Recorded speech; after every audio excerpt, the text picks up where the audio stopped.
So this is a movie that I think has sparked pretty strong reaction among Christians, and I would say primarily negative reactions.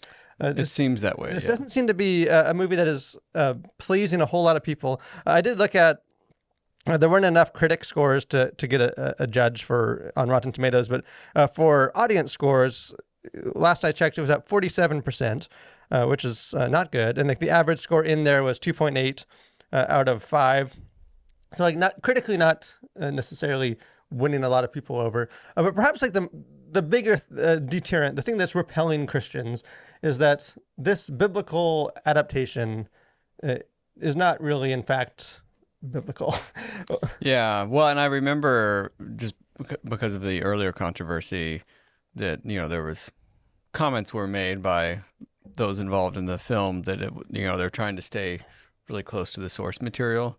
And I guess if the source material is apocryphal, perhaps, that's Yeah, maybe true. there should have been some clarifications of like Which source? Yeah, what but exactly is the source material, because clearly it's not it's not the Bible. it is not the inspired scripture. Because things get wild. If you haven't seen this movie, check out my full review. Get into all that. But I mean, like you got like Joseph stabbing the devil through the chest with a sword as the devil's trying to like kidnap Mary, and you got like Mary on a rooftop burning as as like Joseph's sword fighting a bunch of Romans down below and like holding them into the fire to kill them. And like, I mean, like it's a weird movie, and I remember watching it being like, where does this come from? Like, Yeah. like I know like we're Protestants, and the director for this movie is a Catholic, so like I know we're coming at it from different backgrounds, but like even Catholics, like I know there's Yeah. it just seemed like there's coming from some weird places, and it is in fact coming from some weird places. So that kind of two things I wanted to get into for this movie. One is sort of these other sources, and just sort of because I think this is not the first time that one of these sort of quote unquote biblical adaptations, Yeah. or religious stories has pulled from kind of the same kind of type of extra biblical documents, so that we could at least note that. And then also kind of the bigger question of just like sort of the challenge of making a faithful biblical adaptation. Like, Yeah. at what point, is it even possible? Should we even try to make one that would make us as Christians feel comfortable that like this is biblical, or is like there always going to be creative liberties and and we should just stay away from it because that's Yeah. we're trekking into holy ground there. Yeah, and I think either way, the obvious trouble with biblical adaptations is no one's ever going to be satisfied. But maybe to start on that first point about apocryphal writings, maybe as our resident scholar, what are like when you hear those kind of terms, extra biblical, we've had some movies that seem to lean very heavily on that. Like, what are some of those? Yeah, so just for people who maybe aren't as familiar with it. Well, now I feel the pressure because I've been waiting my whole life to be called a resident scholar. But I think it's one of those things that I think like a lot of us have experienced like in practice, but maybe like some of the terminology of like, what, because I've seen a lot of people for the Mary movie saying, hey, the filmmakers just made up all this stuff. It's pure fabrication. And like, which is not necessarily true because I believe it's fabrication. It's made up. It's fiction. But like the filmmaker did not do that. They are pulling from sources, and kind of like the summary of that is just like there was plenty of writing about Jesus around the time of Jesus. There were other people that were writing their own histories and characters, and hey, you can't stop people from writing stuff, and so there's a bunch of writing out there, and like, at some point, obviously the church like had to establish like what are the canonical documents, like the inspired scripture, and what are not, like what are just fictions of not anyone that wrote something was writing scripture.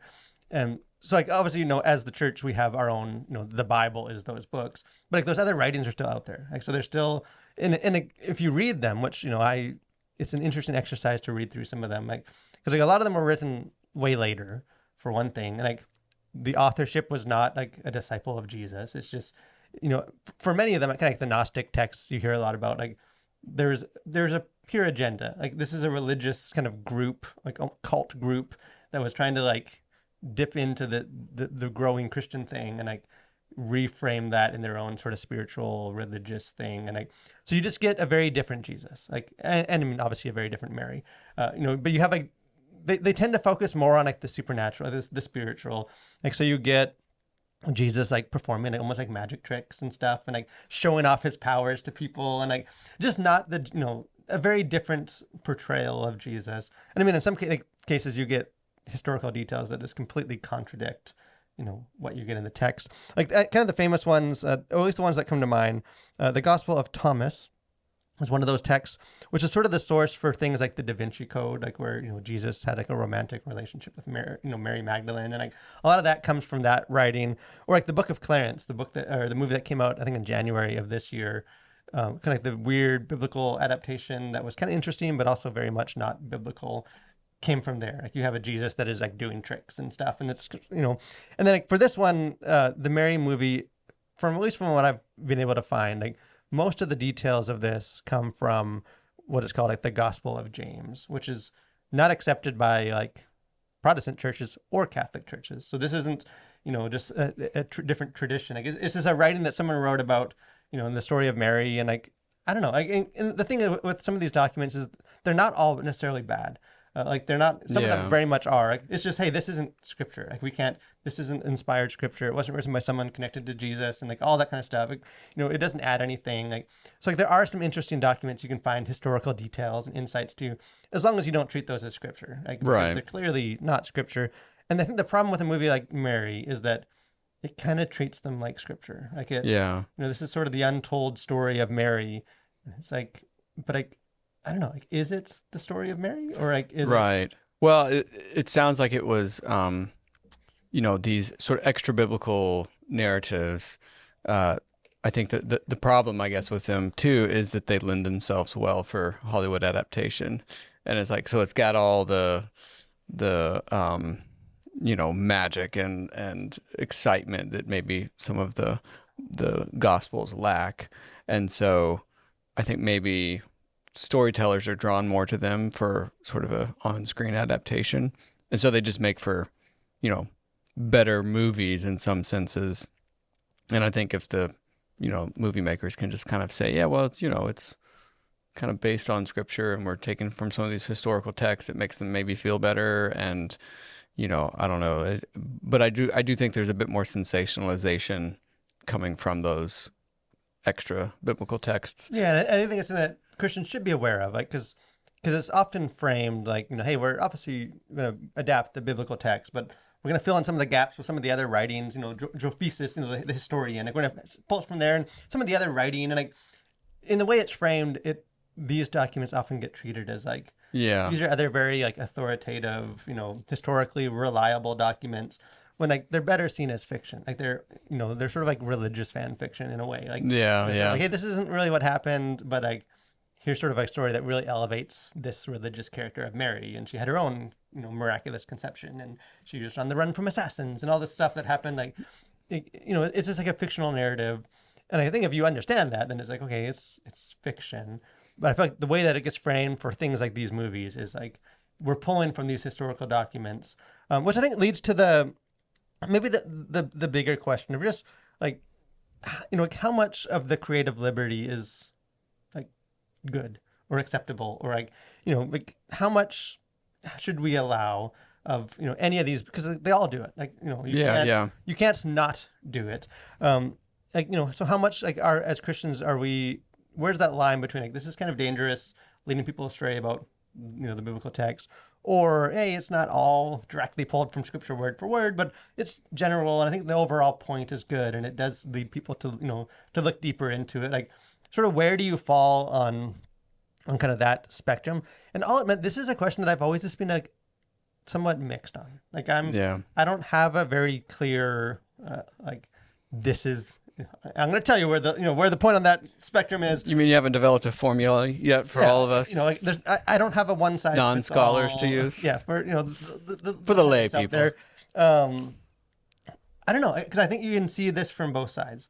No, for sure. You can see the positive of these adaptations, but I think you can also see like valid concerns about these, and I don't know. There's nothing in scripture necessarily that gives us like a clear answer. Because I will say, in one sense, like it is unavoidable. Like you can't depict the biblical stuff in like any kind of artistic form and not sort of fill in the gaps and interpret. Like I Right. know the closest example that I forget what year this movie came out, a couple years ago.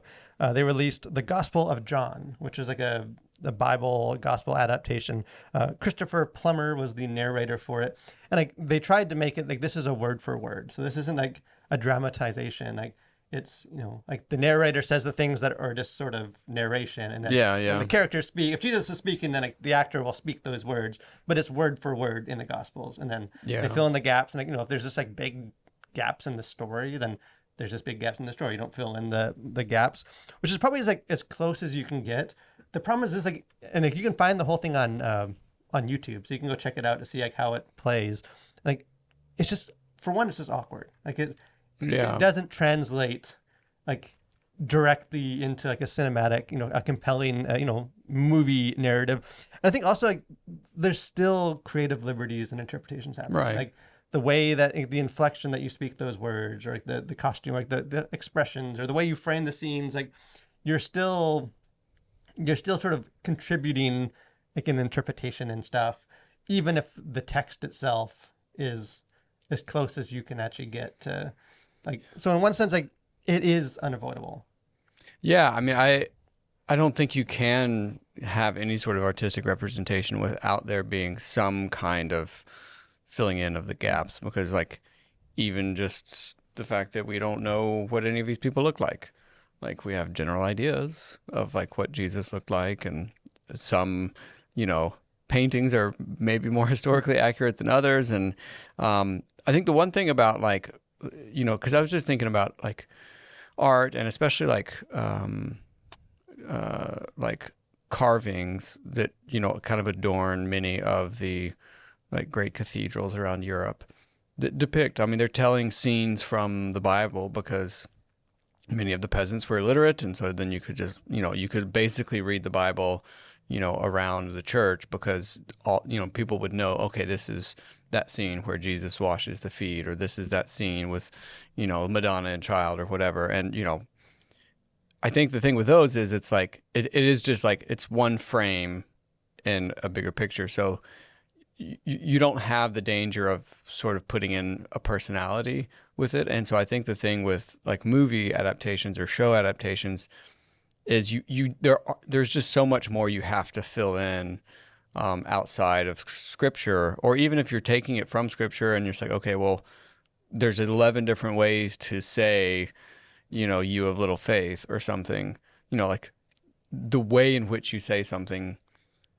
can adjust the meaning of Yeah, I guess, words. And is so that a there, very like condescending tone, or is that like a playful, like, hey silly, you have little faith, or is it yeah, like, or is it hey, just a disappointed dad sort of tone? Like there's so many ways you could go with just like, so even if it was like a verbatim show, like even that you can't get away from tone of voice, posture, body language, the personality types of the people involved. Like, and that so much of that stuff we just don't really know like terribly clearly. and the thing is, we all do that on a personal level, when we read scripture. Right. I mean, like, when I read, we don't necessarily fill in all the narrative gaps. Like, that Right. is maybe somewhat unique. I think we do speculate and we read it in a different tone. Like, so like it's not, and I mean, like sermons do that all the time. Like they Yeah. attribute sort of things and their interpretations of how they're presenting, who this person, the woman at the well, like what was sort of more of her backstory. Like we sort of speculate stuff that we don't know, Yeah. and that contributes to, and even like I was thinking, like sort of the idea that creative liberties, they're just bad. Like just give me the text. Like we're not consistent with that, Right. because it's unavoidable, and I think because it's not always bad. And I was thinking like you can see this with like people that get real mad at something like The Chosen, of like, hey, this is not just like not helpful. This is bad. It's just steering people away because it's adding creative liberties, and yet they may have like a nativity displayed in their house, which is just like filled with biblical inaccuracies. About Yeah. like there's clearly three wise men and they were with the baby Jesus in the manger, like, and it's a stable, And it's a barn. and it's like there's so many things about the nativity that Yeah. are not directly pulled, but like we might like in one breath condemn The Chosen for no creative liberties with the Bible, it's sacred, and then like put on our church nativity play that is presenting a very creatively liberty story. Like, Right. and like, I don't necessarily think this is bad. Like, I Yeah. don't think like the gospel mission is faltering because we're showing that there's only three wise men and they're with a newborn baby when it's clear that Jesus was like probably a couple of years old. Yeah. Like, does that really change things? Like, no, like it just sort of condenses it and like makes it easier to communicate. So you don't have like five nativities that show the whole story. Like it sort of Yeah. puts everything into one story. So like, I don't think it's always bad. Like I'm not one of those like, you know, like the biggest problem in the church today is things like The Chosen. Like Right. there are Right. people like that I don't want to No. at this Really? believe it or not, the kind of the other side of it though is like I don't think it's nothing. Like I don't think Yeah. like I think we can make too much of sort of creative liberties and stuff and that we shouldn't have them, but I think like they do impact us. Like there is in ways that I think Christians should be like at least aware of. Like I think if something like The Chosen, like I just wonder like some of the details that they kind of like the made up the creative liberties fill in the gaps. Like at what point does that, especially if the show is like popular as The Chosen, like does that become just sort of ingrained in the back of our minds that like like and like I'm not a huge show, like I haven't watched through all the seasons, like I've seen some of the the first season, like but I know it presents like Peter, like we don't really know a whole lot about Peter, like but like the show presents him as like sort of this desperate man that's had some some bad business stuff go on and like he's about to go Yeah. to jail because he's and then he encounters Jesus and like he's you know and then he's sort of in this like in his lowest desperate moment of like a last resort almost, like which hey maybe that was the case, we don't know, but that changes the way you read that narrative as opposed to like hey man, like Peter was thriving and like he's just having success and he's like the rich young ruler, he's given up sort of his future dreams to it's not desperation, like he did show like that changes the way we sort of interpret those texts and like by some of that, and I think it would do so in a way that's like like almost subliminal. Like Right. we don't think about like, well, but I know that came from here, and that was actually from this story, and this is from the TV show. Like I think we just think of Peter, and we have that backdrop. And Yeah. I think anything that does change the way we approach Scripture should at least be recognized and like noted as like something that we need to like lean into and be aware of. Yeah. I would say probably as a general rule, approach like Bible adaptation movies or shows with more caution or at least awareness than you approach non-Bible adaptations. Like I think there can be a lot more. I don't want to use the word like danger necessarily, but I think the stuff can just kind of come in and just inform your theology and your thinking about Scripture and about God and Jesus from those shows than necessarily the latest Marvel or the next Star Wars installment, because those are obviously not connected to like your faith. And so I think, but I think we tend to not approach like biblical stories, especially if it's like we trust the makers of this biblical story. Like I think a lot of people are very much on board with The Chosen. Obviously, it's super successful. And so my guess is there's a lot of people who aren't necessarily like having their guard up when they're watching that because they feel like, okay, well, I sort of trust the people making it. And, it's about Jesus, and so it's like there's almost less, I don't know, less concern about it versus like, I'm going to watch this, movie about a green witch and, I don't know, like I don't want to get sucked into the occult. More emphasis on like guarding against evil Hollywood. Yeah. There is and like guarding, maybe not guarding, but like, taking note of like our own, because I think like you said, I think there is a sense of like, well, like, it's just good to have really, I think even I've seen some of that for this Mary movie. Yeah. It's like, well, like, literally Sure, none of it is biblical, but like, it's just good, like, with all this filth out there and stuff, like, to have something on a religious character is good. And it's like, well, like, is it though? Yeah. Because like one of the things, the last thing for this story, but is like one of the justifications that I hear a lot is like, it's beneficial. Like it may be completely, based on like non-biblical text, but like it's valuable because it kind of inspires people to go compare it to the biblical, and like it's driving people back to the source. And like maybe I'm just need a bit more Christmas joy in my life, but like I'm very, very skeptical about that. Like, Yeah. I think in theory that's great. I think in practice, I just don't think people do that. Like I think Yeah. people don't do that at church. Like regular.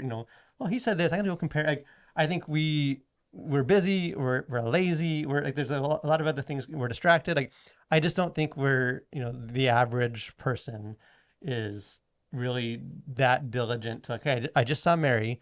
Like now I'm gonna go compare everything and research Yeah. where that came from and really make sure that I'm not like like I just think we take it and like, hey, I know a lot of that wasn't biblical, but whatever, we move on. Like I don't know how many people are actually driven to like. I think there are some. I just think Yeah. like, in general, like It's not doing what people claim it's doing. I think yeah, I it's think there's like, more people that just sort of okay, well, let's move on. Like well, and I think so. What happens then is that imagery kind of gets lodged in the back of your head. And so when you are reading scripture or when you are thinking about some of these biblical narratives and stories, you're again, because we know that brains are lazy or efficient, however you want to look at it, you're just going to draw from that imagery now. Because it's like when you read books that have been adapted to movies, you then see those when you're reading it. It's like if you reread Lord of the Rings or something, Aragon is going to be yeah, Viggo Mortensen. Viggo Mortensen. It's like so because now because you can attach your brain can kind of fill in the gaps and attach to the visualization that you've seen, and because visuals are so powerful, I think that just sort of automatically happens, and we're just less aware of how much we are filling in. Even like this Mary movie, like I think most scholars at least think we don't know like that Joseph was quite a bit older than Mary. I mean, he at least like exits the story quite a bit sooner. Yeah. They assume, but like this and like the Journey to Bethlehem, Mary romance movie from last year, the musical, like Joseph is this young stud that's Yeah. like, almost like a 20-year-old or something like, and it's I think you will read it if you read it now and hey, Joseph's this young dude. Like, does that change the gospel story? Maybe not. Like, but it does. That is in the back of your mind. That Right. face now Yeah. is very different.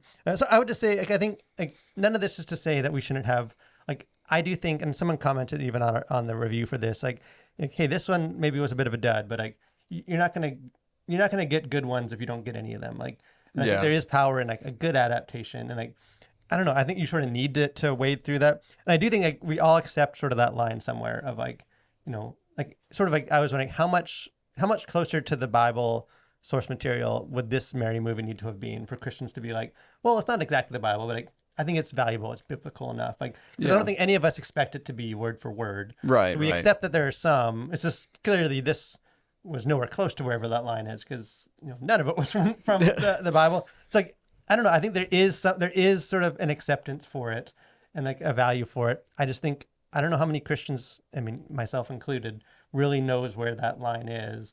And like I think maybe it is more of like a case by case. We just need to like be prayerful and like at least just like you said, like don't turn your mind off because this is about the Bible stuff. Like this isn't a Hollywood attack. So I'm good. Like I think in many ways the stakes are a lot higher. So we should like almost be more aware of like hey, this is dealing with something that's sacred, not just like Marvel comics. But speaking